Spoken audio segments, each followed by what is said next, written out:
तो hello guys, welcome to my channel radio Gyan Kendra. उम्मीद करते हैं कि आप स्वस्थ होंगे। तो पिछली वीडियो में हम लोगों ने यहाँ तक देख लिया था। आज हम लोग पढ़ेंगे 1857 की महान क्रांति। उससे पहले मेरा आपसे रिक्वेस्ट है कि अगर वीडियो पसंद आता है तो इसे ज़्यादा से ज़्यादा शेयर कीजिए, क्योंकि जितना ज़्यादा व्यू आता है उतना ज़्यादा मोटिवेशन मिलता है नेक्स्ट वीडियो बनाने के लिए। दूसरा कि डिस्क्रिप्शन में जो टेलीग्राम चैनल का लिंक है उसे जरूर से ज्वाइन कर लीजिए, क्योंकि वहाँ पे आपको फ्री मटेरियल मिलेगा। तो चलिए शुरू करते हैं। 1856 में अंग्रेजों ने पुरानी बंदूक, देखिए याद रखिएगा, कभी कोई पुरानी बंदूक का नाम भी पूछ लेता है। पुरानी बंदूक का नाम क्या था? ब्राउन बेस था। क्या था? ब्राउन बेस के स्थान पर नई एनफील्ड राइफल। कौन सा नया राइफल लिया? Enfield rifle. आपको पूछ सकता है कि पुराने बंदूक का नाम क्या था। तो पुराने अंग्रेजों के जो पुराना बंदूक था उसका नाम क्या था? तो ब्राउन बेस था। और नया बंदूक जो उसके स्थान पर लाया गया था उसका नाम क्या था? New Enfield rifle. क्या नाम था? न्यू एनफील्ड राइफल को प्रयोग करने का निर्णय लिया। क्या क्या? ब्राउन बेस को अब बंद कर दिया जाएगा और न्यू एनफील्ड राइफल को सेना में प्रयोग किया जाएगा। नया चीज लाया गया। उसके लिए जो कारतूस बनाए गए थे उन्हें राइफल में भरने से पहले मुंह से खोलना पड़ता था। क्या होता था उसमें? जो गोली, कारतूस मतलब क्या हुआ? गोली। जो गोली उसमें भरा जाएगा ना, उसको पहले दांतों से खींचना पड़ता था, मुंह से। तभी उतना ज्यादा टेक्नोलॉजी डेवलप नहीं था, तो क्या करना पड़ता था? मुंह से उसको खींचना पड़ता था। इस कारतूस में गाय और सुअर की चर्बी का प्रयोग किया जाता था। तो उस कारतूस में क्या होता था? गाय और सुअर का चर्बी का प्रयोग किया जाता था।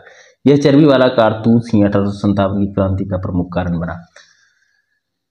आपको क्वेश्चन आएगा कि 1857 की क्रांति का प्रमुख कारण क्या था? प्रमुख कारण क्या था? तो 1857 की क्रांति का प्रमुख कारण था गाय और सुअर वाली चर्बी वाला कारतूस। कभी कभी पूछता है कि 1857 की क्रांति का तत्कालिक कारण क्या था? तो गाय और सुअर वाली चर्बी का प्रयोग। गाय हिंदू नहीं खाता है और सुअर मुसलमान नहीं खाते हैं, इसलिए दोनों क्या कर दिया? इसका विरोध कर दिया। ध्यान से यहाँ पे एक एक डेट, यहाँ के बाद एक एक डेट आपको ये वाला डेट के साथ याद रखना है। इसकी तो याद रखना है, डेट के साथ भी याद रखना है। 29 मार्च 1857 को मंगल पांडे नामक एक सैनिक ने बैरकपुर में गाय की चर्बी मिले कारतूसों को मुंह से काटने से स्पष्ट मना कर दिया। एक जो सैनिक था उसका नाम था मंगल पांडे। वो कहाँ पे था? बैरकपुर में। कहाँ पे था? बैरकपुर में। कब? 29 मार्च 1857 को वो चर्बी वाला कारतूस को खींचने से बिल्कुल मना कर दिया। हम और नहीं खींचेंगे, नहीं, मतलब दांत से इसको नहीं खींचेंगे। फलस्वरूप उन्हें गिरफ्तार करके 8 अप्रैल 1857, डेट याद रखिए, 8 अप्रैल 1857, 8 अप्रैल 1857 को फांसी दे दी गई। पूछेगा कि मंगल पांडे को फांसी कब दे दी गई? तो 8 अप्रैल 1857 को मंगल पांडे को फांसी दे दी गई। मंगल पांडे का संबंध 34वां बंगाल नेटिव इन्फेंट्री BNI से था। क्वेश्चन बनता है कि मंगल पांडे का संबंध किससे था? तो 34वां बंगाल नेटिव इन्फेंट्री। 34वां बंगाल नेटिव इन्फेंट्री 4 बार 5 बार आप मन में उसको घुमाइएगा, क्योंकि इस तरह से क्वेश्चन बनता है। 10 मई 1857 के दिन मेरठ की पैदल टुकड़ी 20 NI से 1857 की क्रांति की शुरुआत हुई। क्वेश्चन बनता है कि 1800, इसे दो तरह का क्वेश्चन बनता है। पहला तो एक, 1857 की क्रांति का शुरुआत कब हुआ था? तो कब हुआ था? 10 मई 1857 को हुआ था। एग्जैक्ट डेट आपको याद रखना है, 10 मई 1857। बहुत बार पूछा गया। और कहाँ से हुआ था? कहाँ से तो कई बार आ चुका है कि कहाँ से हुआ था, तो मेरठ से हुआ था। 1857 की क्रांति का शुरुआत हुआ था 10 मई 1857, 10 मई 1857। और कहाँ से हुआ था? तो मेरठ से हुआ था, याद रखिएगा।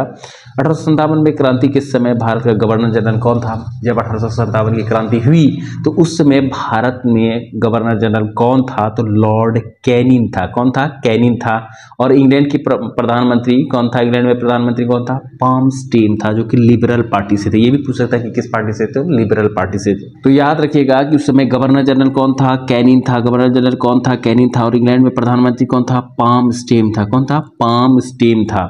आगे है कि 1857 की क्रांति की असफलता के उपरांत सेना में अंग्रेजों के सैनिकों के पदाधिकारियों की संख्या में वृद्धि की गई। जब ये 1857 की क्रांति असफल हो गया तो अंग्रेज ये डर गया कि इस तरह की क्रांति और हो सकता है, तो उसमें वो क्या कर दिया? पदाधिकारियों की संख्या में वृद्धि की। अंग्रेजी सैनिकों और पदाधिकारियों की संख्या में वृद्धि कर दिया। वो क्या करते हैं? अंग्रेजों का संख्या धीरे धीरे बढ़ाने लगा, क्योंकि उसको ये शक हो गया कि इस तरह का विद्रोह दोबारा भी हो सकता है। बंगाल की सेना में भारतीय और अंग्रेजियों का अनुपात 2:1 रखा गया। बम्बई और मद्रास के सैनिकों में यह अनुपात 5:2।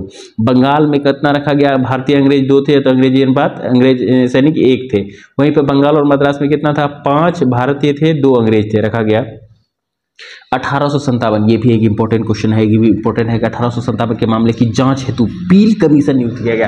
क्वेश्चन बनता है कि 1857 की क्रांति की जांच हेतु कौन से कमीशन का नियुक्त किया गया? 1857 की जांच हेतु पील कमीशन को नियुक्त किया गया। किसको नियुक्त किया गया? तो पील कमीशन को नियुक्त किया गया। देखिए आगे कह रहा है कि बिहार, अवध तथा अन्य उन स्थानों के व्यक्तियों को जिन्होंने 1857 की क्रांति में भाग लिया था गैर लड़ाकू घोषित किया गया और सेना में उनकी संख्या कम कर दी गई।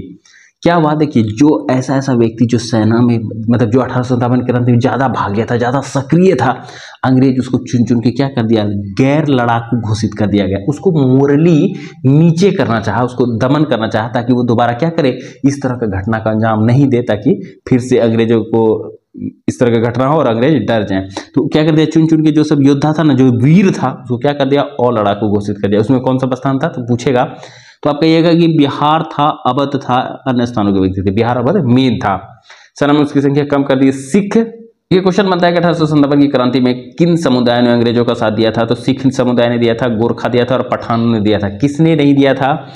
किस राज्य ने नहीं दिया था? बिहार, अवध 1857 के साथ थे, लेकिन 1857 के विरोध में कौन सा समुदाय था? सिख था, गोरखा था और पठान था को जिन्होंने 1857 की क्रांति के दबाने में अंग्रेजों की मदद की लड़ाकू जाति घोषित की और उन्हें बड़ी संख्या में सेना में भर्ती किया गया। देखिए जो अंग्रेजों का साथ नहीं दिया उसको क्या कर दिया? गैर लड़ाकू घोषित कर दिया गया कि ये बेकार है, कोई काम का नहीं है। और जो अंग्रेजों का साथ दिया उसको बड़ा बड़ा पोस्ट पे ले चला गया और उसको क्या कर दिया? लड़ाकू घोषित कर दिया गया।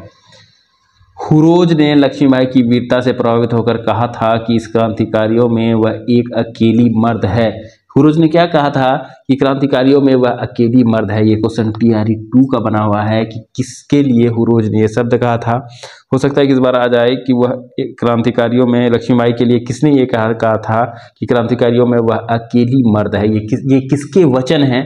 आपको याद रखना है किसके वचन हैं? तो हुरोज के वचन। ये किसके लिए कहे गए? तो ये रानी लक्ष्मीबाई के लिए कहे गए थे। आगे कुछ जो इंपॉर्टेंट ये 6 है, ये बहुत ही ज़्यादा इंपॉर्टेंट है, इससे डायरेक्ट सवाल बन जाएगा। तो आप आराम से 2 बार 3 बार वीडियो देख के पॉज करके स्क्रीनशॉट लेके इसको किसी भी तरह किसी भी हाल में आपको याद करना। देखिए क्या कह रहा है?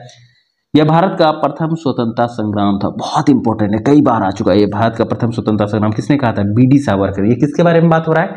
ये 1857 की क्रांति के बारे में किसने, इतिहासकार जो थे वो क्या विचार रखते थे इसके बारे में, किसने क्या कहा 1857 की क्रांति के बारे में, उसी के बारे में ये कॉलम दिया हुआ है जो आपको याद करना है। यह भारत का पहला स्वतंत्रता संग्राम है। क्वेश्चन बनेगा कि यह भारत का पहला स्वतंत्रता संग्राम है, यह किसने कहा था? तो आप आंसर दीजिएगा कि BD सावरकर ने कहा था। तो आप क्वेश्चन बनेगा कि BD सावरकर ने भारतीय स्वतंत्रता संग्राम की 1857 की क्रांति के बारे में क्या कहा था? तो यह भारत का पहला स्वतंत्रता संग्राम है। यह किसने कहा था? तो BD सावरकर ने कहा था। यह राष्ट्रीय विद्रोह था। यह किसने कहा था? डिज़रायली ने कहा था। यह पूर्णतः सिपाही विद्रोह था। यह किसने कहा था? सन जॉन लॉरेंस और सीले ने कहा था। यह अंग्रेजों के विरुद्ध हिंदू मुसलमानों का षड्यंत्र था। यह किसने कहा था? जेम्स ऑटमन और W टेलर ने कहा था। बर्बरता तथा सभ्यता के बीच का युद्ध था। TR होम्स ने कहा। यह धर्मांधों का ईसाइयों के विरुद्ध युद्ध था। और ये किसने कहा था? लीच कहा था। धर्मांधों, इसको याद करने का तरीका क्या है? धर्मांधों, धर्म के बारे में बुराई कौन बोलेगा? नीच आदमी बोलेगा। तो नीच मतलब रीच, ठीक है। सभ्यता और बर्बरता के बीच सभ्यता वाला बात कौन बोलेगा? तो होम्स, जिसको घर रहेगा तो होम्स। इस तरह से आपको ये वाला कॉलम तो याद करना ही करना है, क्योंकि उससे देखिए आगे ये वाला जो बॉक्स है ये काफ़ी इंपॉर्टेंट है, काफ़ी इंपॉर्टेंट है। इससे डायरेक्ट क्वेश्चन बनता है। अगर 1857 के 5 क्वेश्चन बनेंगे तो उसमें 3 क्वेश्चन 4 क्वेश्चन यहीं से रहेगा। देखिए क्या कह रहा है? 1857 के महान क्रांति का मुख्य केंद्र कहाँ से? 1857 की क्रांति में कौन युद्ध लड़ा था और किस मतलब डेट को लड़ा था? देखिए सबसे पहले दिल्ली का बात कर रहे हैं। दिल्ली में कौन था? बहादुर शाह जफर और बख्त खां। बख्त खां कौन था? सैन्य नेतृत्व। देखिए क्वेश्चन किस तरह से बनता है कि बहादुर शाह जफर जब 1857 की युद्ध लड़ रहे थे तो उनका सैन्य नेतृत्व किसने किया था? उनका सैन्य नेतृत्व किया था बख्त खां ने। और बहादुर शाह जफर 1857 के विद्रोह में कब शामिल हुए? तो 12 मई 1857 को शामिल हुए। बहादुर शाह जफर को किसने दमन किया? विद्रोह को अंग्रेजों की तरफ से कौन लड़ा था बहादुर शाह जफर के खिलाफ? तो निकलसन और हडसन लड़ा था। ये सब भी याद रखिएगा। ये है तरीका याद करने का कि बहादुर शाह जफर के अगेंस्ट में कौन था उधर अंग्रेजों की तरफ से? तो हिडसन और निकलसन था। और विद्रोह को दबाने का प्रयास किया गया 21 सितंबर 1857 के ईस्वी तक, ठीक है। आगे उसी तरह देखिए कानपुर में कह रहा है कि कानपुर से कौन था? तो नाना साहब थे, जिसे धुंधु पंथ और उनका सैन्य नेतृत्व नाना साहब, क्वेश्चन बन चुका है कि नाना साहब का सैन्य नेतृत्व, सेना का नेतृत्व, सेनापति कौन था, तो तात्या टोपे थे। और नाना साहब कब आए 1857 की क्रांति से, कब जुड़े, कब उस विद्रोह में शामिल हुए, तो 5 जून 1857 को शामिल हुए। और नाना साहब के विरोध में कौन थे अंग्रेजों की तरफ से, तो कैंपबेल थे। कौन थे, कैंपबेल थे। और ये कब तक दमन चला, 6 सितंबर 1987 को। फिर उसी तरह बेगम का, लखनऊ का बेगम हजरत महल था, 4 जून 1857 को आई ये। और उसको जो दमन किया ये ब्रिटिश नायक जो उसको दमन, उसके तरफ ये था, हिंदुस्तान की तरफ से था, भारत की तरफ से। और ये जो अंग्रेजों की तरफ से था, कौन दमनकारी कौन था, जैसे लक्ष्मीबाई की तरफ हुरोज था, लियाकत अली के तरफ कौन था, कर्नल नील था, कुंवर सिंह की तरफ कौन था, विलियम टेलर और विलियम विंसेंट था। ये सब जो है, ये सब सारा कौन इंपॉर्टेंट है कौन कम नहीं, क्या पूछ देगा, आप नहीं जानते, हम नहीं जानते, इसलिए पूरा आपको अच्छे से याद कर लेना है। कैसे याद करना है हम आपको समझा ही दिए। ये सैन्य नेतृत्व किसने किया था वो याद कर लेना, फिर किस डेट में आए, वो डेट तो कम ही आ रहा है, लेकिन ये आ रहा है कि उसके विरुद्ध, उसको दबाने के लिए, जैसे आपको पूछेगा लक्ष्मीबाई के विरुद्ध कौन था 1857 तो हुरोज था, पूछेगा अजीबुल्ला के विरुद्ध कौन था, तो जनरल नेडर था। तो ये आपको जब तक याद नहीं रहेगा तब तक कैसे क्वेश्चन बनाएंगे, तो ये आप ध्यान में रखिएगा। तात्या टोपे का वास्तविक नाम रामचंद्र पांडुरंग था। आपका क्वेश्चन बनेगा कि तात्या टोपे का वास्तविक नाम क्या था, तो तात्या टोपे का वास्तविक नाम रामचंद्र पांडुरंग था। देखिए आगे है भारत का स्वतंत्रता संग्राम, महत्वपूर्ण तथ्य, भारत का स्वतंत्रता संग्राम। आप बेसिकली कह सकते हैं कि मॉडर्न हिस्ट्री जो मेन है यहां से अब धीरे धीरे शुरू हो रहा है। पहला अंग्रेज विरोधी संघर्ष सन्यासियों द्वारा शुरू किया था। ऐसा कौन सा विद्रोह था जो पहला विद्रोह था अंग्रेज विरोधी, अंग्रेज विरोधी पहला विद्रोह कौन था, तो सन्यासी विद्रोह था। याद रखिएगा, सन्यासी विद्रोह से टीआरई 1 में था, टीआरई 2 में था, टीआरई 3 में था, सब टीआरई में रहता है कि अंग्रेजों के विरुद्ध पहला विद्रोह कौन था, तो सन्यासी विद्रोह। सन्यासी विद्रोह का उल्लेख, ये वाला काफी इंपॉर्टेंट है, सन्यासी विद्रोह का उल्लेख बंकिम चंद्र चटर्जी के उपन्यास आनंद मठ में किया गया है। क्वेश्चन बनेगा कि आनंद मठ में किस विद्रोह का उल्लेख है, आनंद मठ में किस विद्रोह का उल्लेख है, तो आनंद मठ में सन्यासी विद्रोह का उल्लेख है। सन्यासी विद्रोह का उल्लेख किसमें है, सन्यासी विद्रोह का उल्लेख बंकिम चंद्र चटर्जी का आनंद मठ में है। आनंद मठ उपन्यास के रचयिता कौन है, आनंद मठ उपन्यास के रचयिता बंकिम चंद्र चटर्जी हैं। तो ये 3 तरह के 4 तरह के क्वेश्चन बन सकते हैं, आप ध्यान में रखिएगा। 1887 में दादा भाई नौरोजी, ये भी अच्छा क्वेश्चन है कि 1887 में दादा भाई नौरोजी ने इंग्लैंड में भारतीय सुधार समिति की स्थापना की। क्वेश्चन बनेगा कि 1887 में दादा भाई नौरोजी ने भारतीय सुधार समिति की स्थापना कहां पर की, तो इंग्लैंड में की। भारतीय सुधार समिति की स्थापना किसने की, तो दादा भाई नौरोजी ने की। कब की, तो 1887 में की। कहां की, तो इंग्लैंड में की। ये जो विभिन्न तरह के क्वेश्चन इससे बन सकते हैं हमने आपको करवा दिए। 1887 के बाद ब्रिटिश सरकार द्वारा का रुख कांग्रेस के प्रति कठोर होता चला गया। क्या हुआ कि 1887 के बाद ब्रिटिश सरकार का जो रुख है वह कांग्रेस के प्रति दिन पर दिन कठोर होता चला गया। क्यों कठोर होता चला गया, क्योंकि उसको ये समझ में आने लगा था कि अब जो ये इंडिया है, ये भारत है, वो किस तरफ बढ़ रहा है, आजादी की तरफ बढ़ रहा है। उसको ये डर सताने लगा कि अंग्रेज अगर भारतीय सजग हो जाएंगे तो हमसे शासन छीन लेंगे। इसीलिए उनका जो व्यवहार है वो कांग्रेसों के प्रति क्या हो गया, दिन प्रतिदिन कठोर होता चला गया। नौरोजी, दत्त एवं वाचा ने धन निकास सिद्धांत का प्रतिपादन किया। ये 2024 में जो एसएससी का सीएचएसएल का पेपर हुआ था उसका क्वेश्चन था कि धन निकास का सिद्धांत का प्रतिपादन किसने किया था, तो दादा भाई नौरोजी, दत्त और वाचा ने किया था। आप ध्यान में रखिएगा, अगर इस तरह का क्वेश्चन बनता है कि धन निकास का सिद्धांत का प्रतिपादन किसने किया था, तो किसने किया था, नौरोजी ने, दत्त ने और वाचा ने किया था। दादा भाई नौरोजी ने धन का पलायन सिद्धांत का वर्णन अपनी पुस्तक poverty and un British rule in India में किया था। क्वेश्चन बनेगा कि धन का पलायन का सिद्धांत किसने दिया था, धन का पलायन का सिद्धांत दादा भाई नौरोजी ने दिया था। ठीक है, अगला क्वेश्चन बन सकता है कि poverty and un British rule in India, ये किसकी किताब है, ये किसकी पुस्तक है, poverty and un rule in India, un British rule in India, तो किसकी पुस्तक है, तो ये पुस्तक है आपका दादा भाई नौरोजी का। ब्रिटिश हाउस ऑफ कॉमन्स का चुनाव लड़ने वाले प्रथम भारतीय दादा भाई नौरोजी थे। अगला क्वेश्चन बनेगा कि ब्रिटिश हाउस ऑफ कॉमन्स का चुनाव लड़ने वाले पहले भारतीय का नाम बताइए, तो आप लिखेंगे Dadabhai Naoroji. British House of Commons लड़ने वाले पहले भारतीय कौन थे, वो दादा भाई नौरोजी थे। इन्होंने लिबरल पार्टी के उम्मीदवार के रूप में फिन्सबरी से 1892 ईस्वी में चुनाव जीता था। ये किस पार्टी के उम्मीदवार थे, ये लिबरल पार्टी के उम्मीदवार के रूप में फिन्सबरी को हटा के 1892 ईस्वी में चुनाव जीता था। लॉर्ड कर्जन ने 20 जुलाई 1905 को बंगाल विभाजन के निर्णय की घोषणा की थी। लॉर्ड कर्जन ने कब किया था, कभी कभी 20 जुलाई भी दिया हुआ है, कहीं 19 जुलाई भी दिया हुआ है। तो आप देखिएगा कि ऑप्शन में क्या रहता है, अगर 19-20 दोनों रहेगा तो 19 लगाइएगा, 19 ज़्यादा सही है। लॉर्ड कर्जन ने 20 जुलाई 1905 को बंगाल विभाजन का निर्णय किसने लिया था? तो लॉर्ड कर्जन ने लिया था। कब लिया था? तो 20 जुलाई 1905 को लिया था। आगे देखिए, कह रहा है कि बंगाल विभाजन के विरोध में 7 अगस्त, ये क्वेश्चन काफी इंपॉर्टेंट है, कई बार आया है। बंगाल विभाजन के विरोध में 7 अगस्त 1905 को कलकत्ता के टाउन हॉल में स्वदेशी आंदोलन की घोषणा की गई। आपसे क्वेश्चन बन सकता है कि स्वदेशी आंदोलन की घोषणा कहाँ की गई? तो कलकत्ता में की गई। कब की गई? तो 7 अगस्त 1905 को की गई, कलकत्ता के टाउन हॉल में। बंगाल विभाजन 16 अक्टूबर 1905 को प्रभावी हुआ। बंगाल विभाजन कब प्रभावी हुआ? आपसे क्वेश्चन बन सकता है। तो बंगाल विभाजन कब प्रभावी हुआ? 16 अक्टूबर 1905 को प्रभावी हुआ। इस दिन पूरे बंगाल में शोक दिवस बनाया गया। ये भी टियर 2 का क्वेश्चन है, टीजीटी एसएसटी का, कि बंगाल में ये क्या बोलते हैं इसको, बंगाल विभाजन का जो दिन था उस दिन को किस रूप में मनाया जाता है? तो इस दिन को शोक दिवस के रूप में मनाया जाता है। बंगाल विभाजन का जो दिवस है उसे किस रूप में मनाया जाता है? तो उसे शोक दिवस के रूप में मनाया जाता है। स्वदेशी आंदोलन में वंदे भारत विभाजन नहीं चाहिए, वह बंगाल एक है के नारे लगाए गए। ये क्वेश्चन था कि वंदे भारत, वंदे मातरम का जो नारा है, वंदे मातरम का जो नारा है, इसमें से किस आंदोलन में लगाया गया था? तो आप क्या आंसर मारेंगे?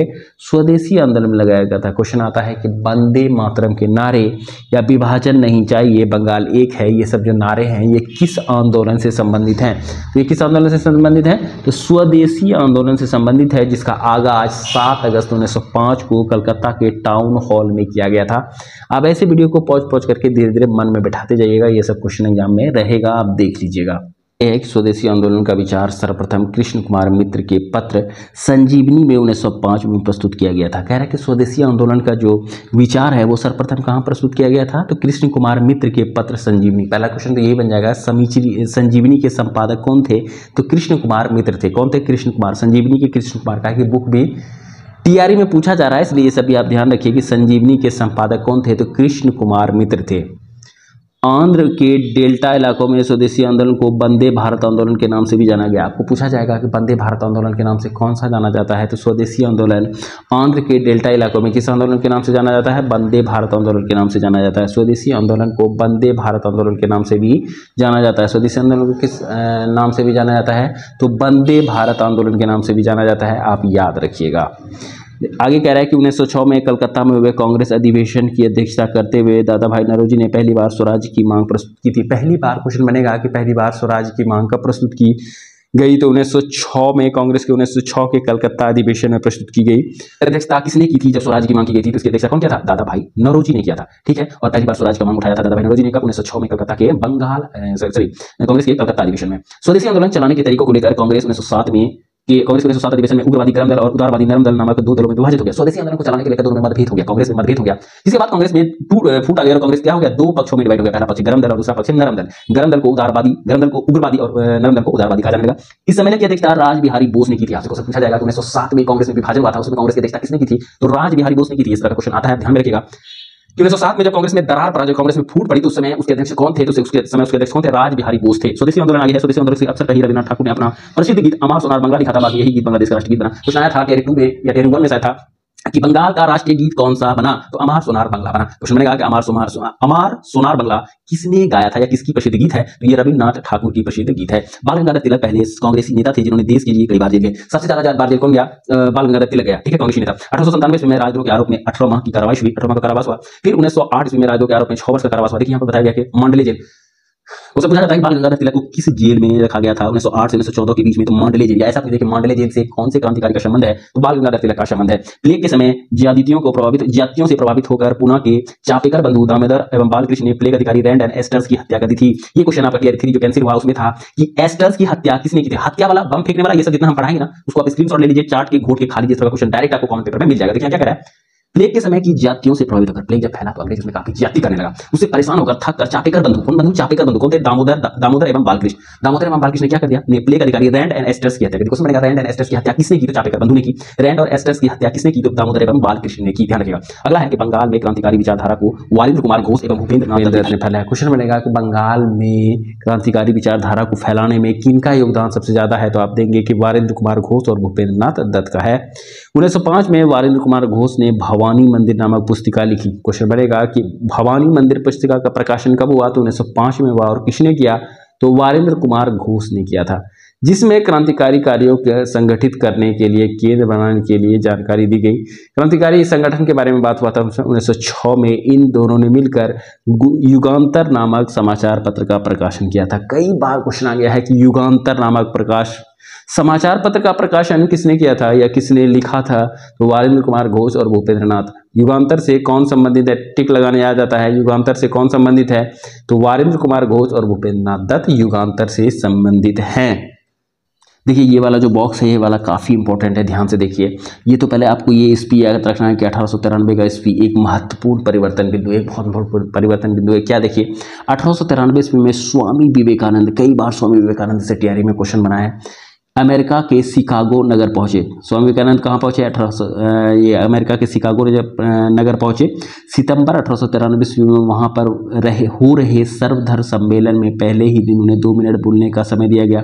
पहला तो वो किस सम्मेलन में बोले थे, सर्वधर्म सम्मेलन, ये जान लीजिए। कितना मिनट बोले थे, तो 2 मिनट बोले थे। आजकल बहुत बेसिक सा अंदर से क्वेश्चन पूछा जा रहा है, तो ये सब भी पूछ सकता है कि स्वामी विवेकानंद जब सर्वधर्म सम्मेलन शिकागो गए थे, अमेरिका के शिकागो में, कितने मिनट तक बोलने का मौका दिया गया, तो उन्हें 2 मिनट तक बोलने का मौका दिया गया, याद रखिएगा।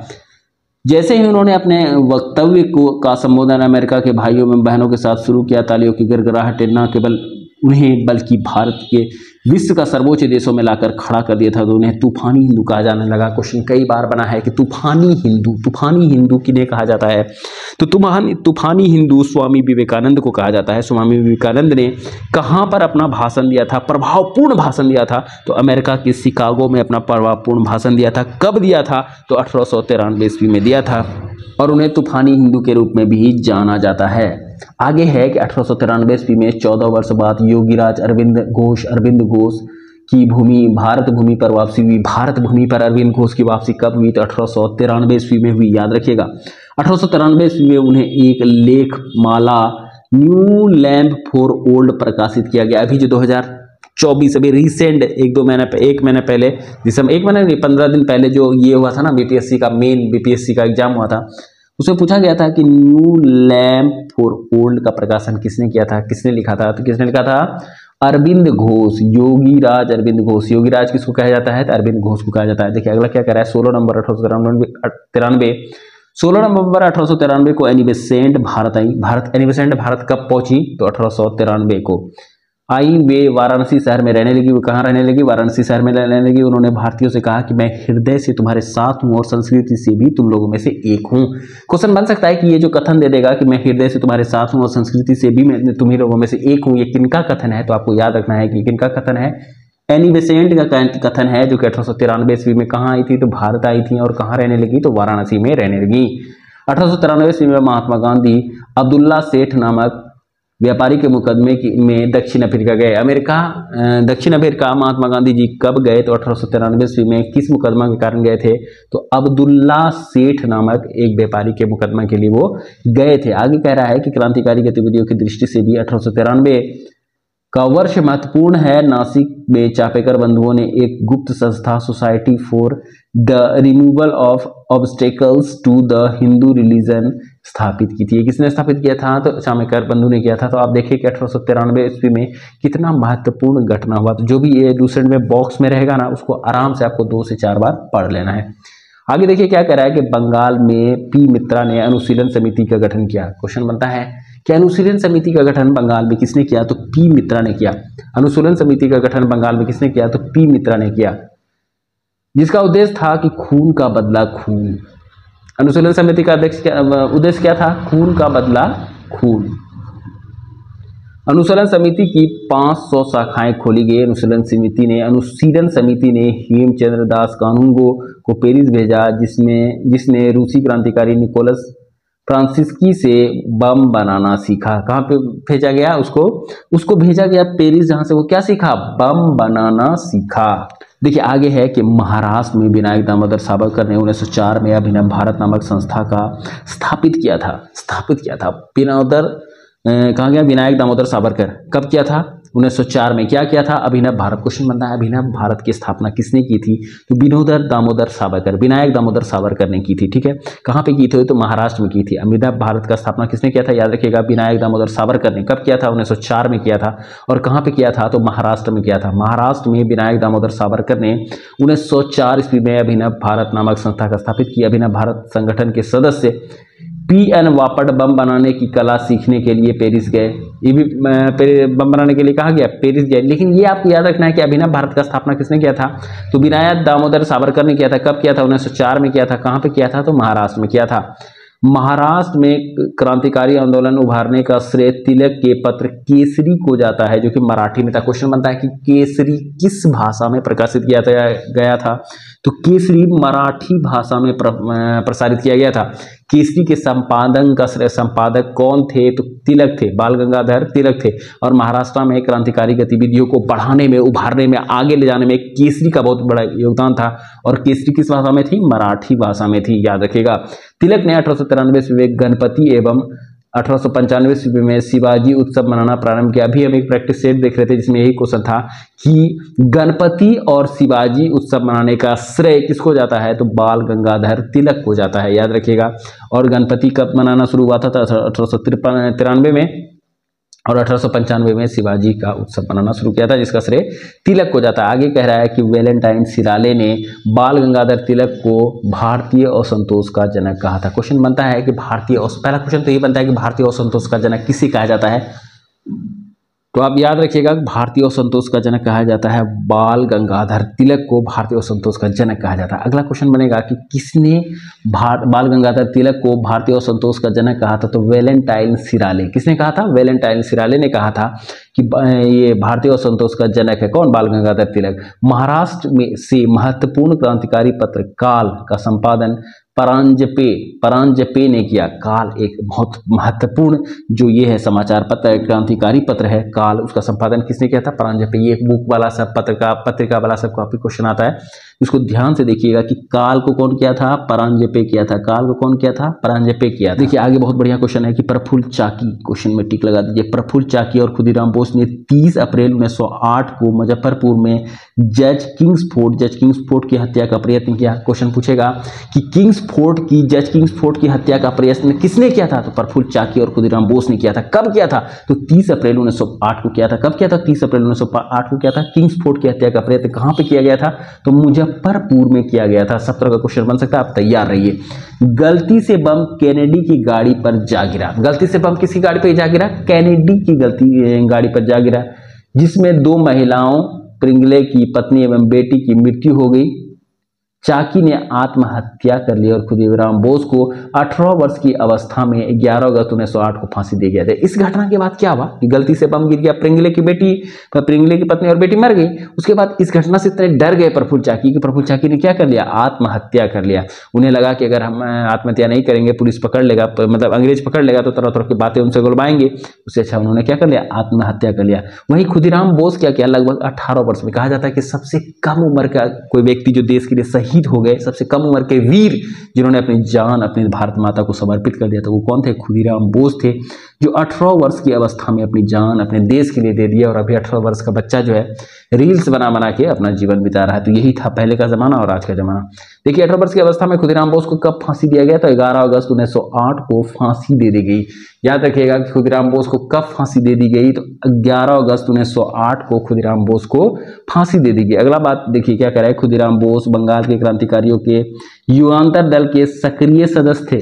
युगांतर दल के क्या थे? खुदीराम बोस सक्रिय सदस्य थे। कहाँ के? बंगाल के। युगांतर दल के नेता बारिंद्र कुमार घोष थे। युगांतर दल का नेता कौन था? बारिंद्र कुमार घोष था। आपको पता होना चाहिए कि बारिंद्र कुमार वही थे जो बंगाल में क्रांतिकारी विचारधारा को क्या कर रहे थे? फैला रहे थे। 1905 में लंदन में श्याम सिंह वर्मा ने इंडियन होम रूल सोसाइटी की स्थापना की। ये भी क्वेश्चन बनता है कि इंडियन होम रूल सोसाइटी, पहला क्वेश्चन तो ये ध्यान में रखिए कि इंडियन होम रूल सोसाइटी की स्थापना कहाँ की गई? तो लंदन में की गई। इंडियन होम रूल सोसाइटी का किसने स्थापित किया था? श्याम जी कृष्ण वर्मा ने किया था। इंडियन होम रूल सोसाइटी की स्थापना किसने किया था? श्याम जी कृष्ण वर्मा ने। कब किया था? तो 1905 में किया था, आप याद रखिएगा। आगे है कि 30 दिसंबर 1906 को ढाका के नवाब शरीफ उल्लाह खां के निमंत्रण पर सम्मेलन हुआ। आगे क्वेश्चन है कि 30 दिसंबर 1906 के ढाका के नवाब सलीमुल्लाह खां के निमंत्रण पर सम्मेलन हुआ। नवाब वरालुख मुल्क इसके अध्यक्ष थे। इससे सम्मिलित अखिल भारतीय मुस्लिम लीग का उदय हुआ। लीग की संविधान 1907 में कराची में बना और इस संविधान के अनुसार प्रथम अधिवेशन 1908 के अमृतसर में हुआ, जहां आगा खां इसका अध्यक्ष बनाया गया। मुस्लिम लीग ने अपने बंगाल विभाजन का समर्थन किया। मुस्लिम लीग जो क्या क्या बंगाल विभाजन का समर्थन किया, याद रखिएगा क्या कह रहा है नवाब, ये मुस्लिम लीग के बारे में बता रहा है कि मुस्लिम लीग का सम्मेलन मतलब आगाज कैसे हुआ। इसी सम्मेलन में अखिल भारतीय मुस्लिम लीग का उदय हुआ। ये जो सम्मेलन हुआ ना 1906 में ढाका में, इसी में क्या हुआ, मुस्लिम लीग का उदय हुआ। और उसका लीग का संविधान कब बना, 1907 में कराची में बनाया गया। कहाँ पे बनाया गया, कराची में बना। इस संविधान के अनुसार प्रथम अधिवेशन कब हुआ, 1908 के अमृतसर में हुआ। मुस्लिम लीग का प्रथम अधिवेशन कब हुआ, 1908 में हुआ। कहाँ पे हुआ, तो अमृतसर में हुआ। इसका उदय कहाँ पे हुआ, तो ये जो सम्मेलन हुआ था 1906 में, यहाँ पर मुस्लिम लीग का उदय हो गया। जहां आगा खां, इसका जो अमृतसर में सम्मेलन हुआ ना 1908 में, आगा खां को उसका अध्यक्ष बना दिया गया। उसके आगा खां को क्या बना दिया गया, 1908 में मुस्लिम लीग का अध्यक्ष बना दिया गया। मुस्लिम लीग ने बंगाल विभाजन का समर्थन किया। मुस्लिम लीग ने कहा कि बंगाल विभाजन बिल्कुल सही है। लोग यही लिखेंगे। उम्मीद करते हैं कि वीडियो आपको पसंद आया होगा, हेल्पफुल लगा होगा। अगर पसंद आया, हेल्पफुल लगा है तो वीडियो को लाइक कीजिए, कमेंट कीजिए, ज़्यादा से ज़्यादा शेयर कीजिए, क्योंकि जितना व्यू आएगा उतना मोटिवेशन मिलेगा। मिलते हैं कल के वीडियो में, तब तक के लिए अपना अपने परिवार का ख्याल रखिए। जय हिंद।